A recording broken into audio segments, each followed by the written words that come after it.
আসসালামু আলাইকুম। আপনাদেরকে নিয়ে আসলাম একদম সবুজের গালিচা বেছানো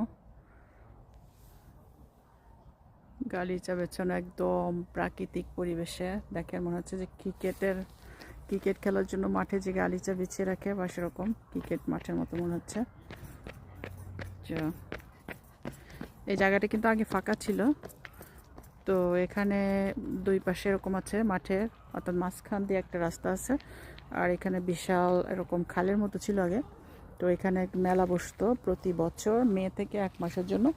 তো আমি চলে যাচ্ছি আর একটা পাশে, এই যে দেখেন এখানে কিন্তু ঘিরে রেখেছে। এখন এখানে ধুলাবালি হয় বা প্রাকৃতিক পরিবেশ নষ্ট হয় মানুষের পাড়ায়।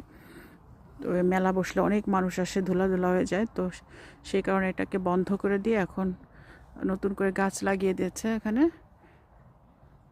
কিছুদিন পরে গাছগুলো যখন বড় হয়ে যাবে, অর্থাৎ আর ভাঙাচোরা বা নষ্ট হওয়ার আর কোনো সম্ভাবনা নেই, তখন এই মানে ঘেরাটা খুলে দেবে, এখান থেকে উঠিয়ে দেবে। তো তখন মানুষ এখানে বসতে পারবে। তো এদেশে দেখেন মানুষের জন্য কত রকমের সুন্দর পরিবেশ করে রাখছে, আর কত চিন্তা ভাবনা। আর আমাদের দেশে সেখানে ফাঁকা জায়গাগুলোকে সব বাড়ি করে করে পুরো পার্ক মাঠ, বাচ্চাদের খেলার কোনো জায়গাই নেই। তো ভালো থাকেন, আসসালামু আলাইকুম।